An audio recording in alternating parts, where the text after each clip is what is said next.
À l'heure d'une économie de plus en plus digitale, les entreprises doivent sans cesse développer de nouveaux produits ou services, mais peuvent parfois être un peu perdues sur la marche à suivre.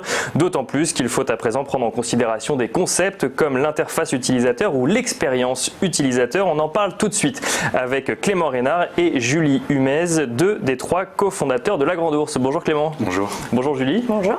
Alors on va commencer avec vous Clément. L'aventure de La Grande Ourse a commencé en 2016 et c'est une histoire amusante puisque vous vous êtes tous les deux et même tous les trois, puisque vous êtes trois cofondateurs rencontrés parce que vous étiez UX designer ou project manager dans la même entreprise. C'est bien ça? Oui, tout à fait. En fait, nous nous sommes rencontrés en effet donc dans cette entreprise, une multinationale, dans laquelle nous étions tous les trois à travailler sur différents projets.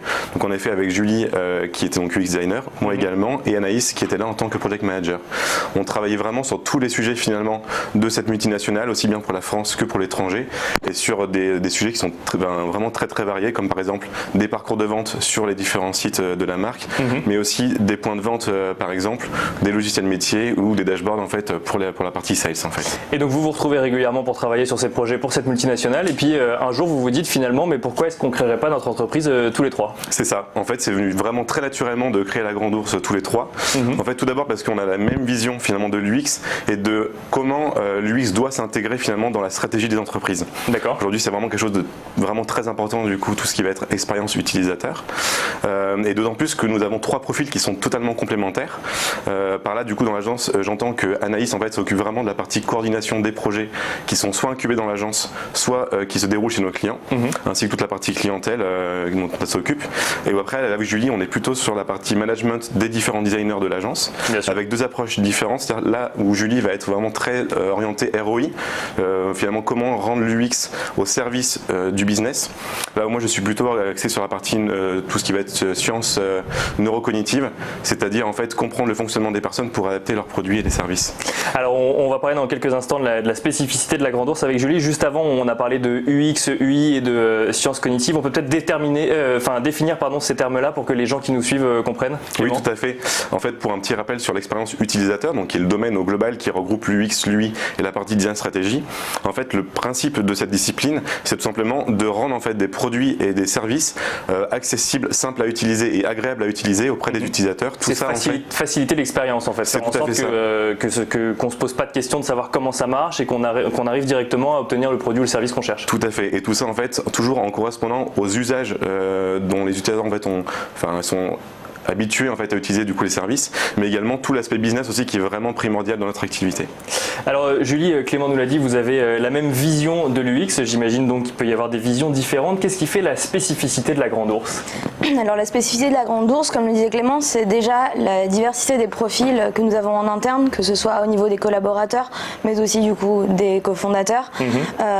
C'est une grande valeur ajoutée que nous avons. Également aussi l'expérience que nous avons au sein des différentes entreprises par notre passé, qui nous a permis du coup de pouvoir voir un éventail de projets et de pouvoir aussi appréhender les nouveaux besoins qu'on nous apporte. Et directement chez le client en plus, puisque vous étiez au sein d'une entreprise et vous avez pu voir les projets concrets qu'une entreprise souhaitait mettre en place. Exactement, du coup ça nous aide au quotidien pour pouvoir répondre à nos clients.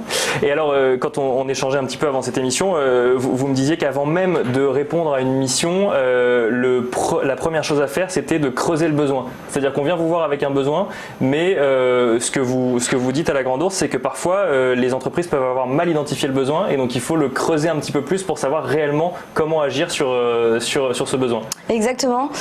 Comme le dit à juste titre Einstein, si on a une problématique à résoudre et qu'on lui laisse 1 heure pour la résoudre, 55 minutes à la réflexion autour de cette problématique et 5 minutes pour formuler sa réponse.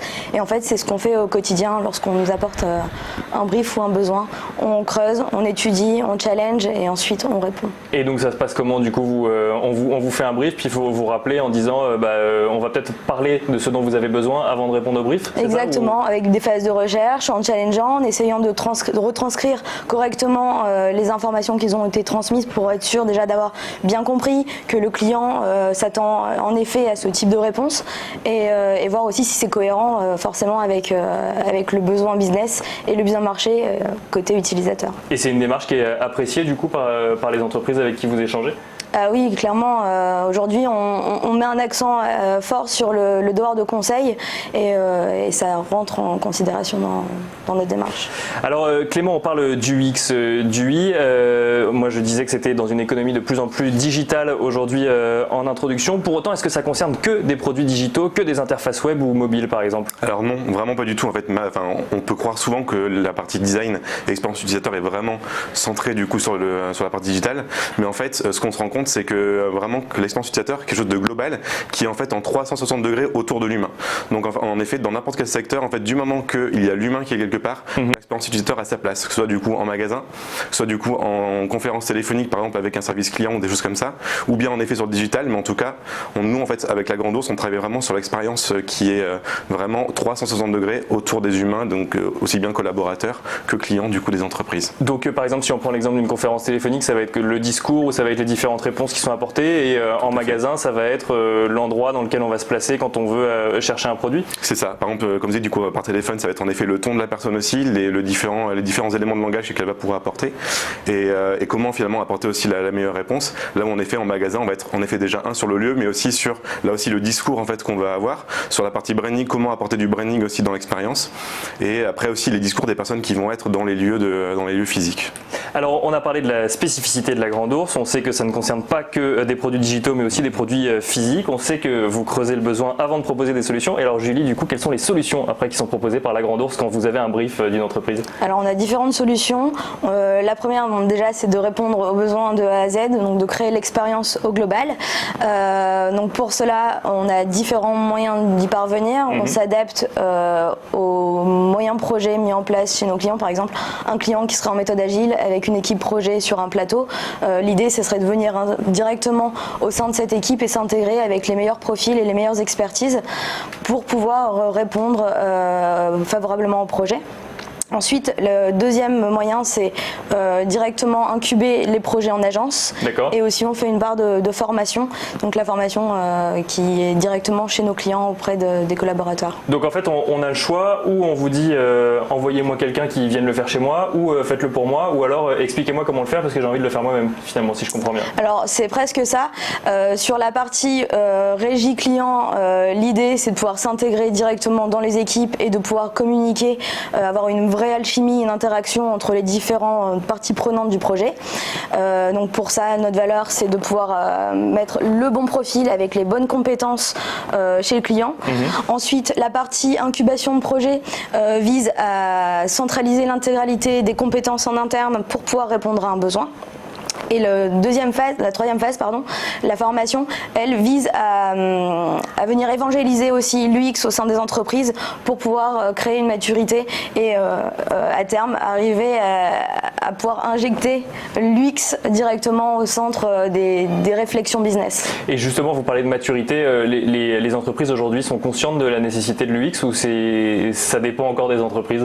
Alors ça dépend encore des entreprises, mais on voit une nette amélioration ces dernières années et nos clients aujourd'hui se deviennent vraiment très très sensibles à la question et c'est avec plaisir qu'on leur répond favorablement à leurs demandes. Et alors justement les clients, si on en parlait Clément, quel type d'entreprises font appel à la Grande Ourse du coup? Alors aujourd'hui c'est vraiment tout type d'entreprise. On a aussi bien du coup des grands groupes, des multinationales et aussi des jeunes entreprises, des startups ou des PME. En fait ce qu'il faut voir c'est que vraiment tout cet écosystème entre startups et grands groupes c'est extrêmement lié aujourd'hui via des incubateurs et via de l'open innovation. Donc en fait nous on va aussi bien travailler, donc encore une fois c'est vraiment l'expérience globale, donc c'est aussi bien travailler sur les produits des grands groupes mais les services aussi auxquels ils font appel via les startups. Donc ça c'est vraiment de travailler sur toute la chaîne. Donc ça aujourd'hui on travaille vraiment pour dans vraiment tous les styles d'entreprise finalement qu'on peut trouver. Donc grande entreprise comme startup, est-ce que ça change d'un secteur d'activité à l'autre ou est-ce que par exemple est-ce qu'on doit se spécialiser quand on fait de l'UX dans un secteur d'activité ou on peut proposer des solutions qui vont correspondre à tous les secteurs d'activité? Alors en vrai on peut travailler dans n'importe quel secteur d'activité en fait quasiment. Il n'y a pas besoin forcément d'avoir des spécialisations. La vraie spécialisation va plutôt se faire en fait sur les types de produits ou sur les types de services.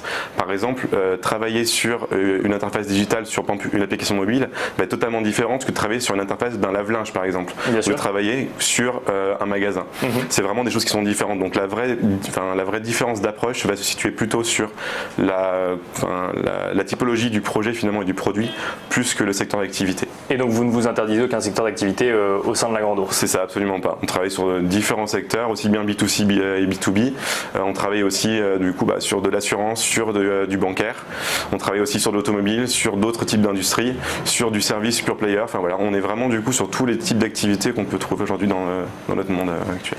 Et alors pour finir, Julie, voilà 1 an et demi, 2 ans que l'entreprise existe, que vous avez décidé tous les trois du coup de quitter cette multinationale pour lancer la Grande Ourse. Comment se porte l'activité aujourd'hui? Où est-ce que vous en êtes dans votre développement? Alors aujourd'hui, l'activité se porte très bien, on est en développement perpétuel, on recrute. D'ailleurs, si certaines personnes veulent nous rejoindre, sont passionnées par l'UX, vous êtes les bienvenus au sein de l'agence, où au moins nous étudierons toutes les candidatures. Nous sommes aussi heureux de voir aujourd'hui que l'intégralité des clients sont des clients fidèles et nous recommandent aussi auprès de leurs pairs et de leur réseau, ce qui nous fait vraiment plaisir et ce qui nous motive encore plus à continuer à satisfaire et à faire notre travail de cette manière. Et alors du coup, j'allais vous demander qu'est-ce qu'on peut vous souhaiter pour la suite, mais j'ai l'impression que c'est plutôt bien parti du coup. Pour la suite, de continuer à répondre favorablement aux clients, de pouvoir toujours avoir de nouveaux challenges et d'avoir un recrutement exceptionnel. Merci beaucoup Julie Humez et Clément Reynard. Je rappelle que vous êtes les cofondateurs de La Grande Ourse.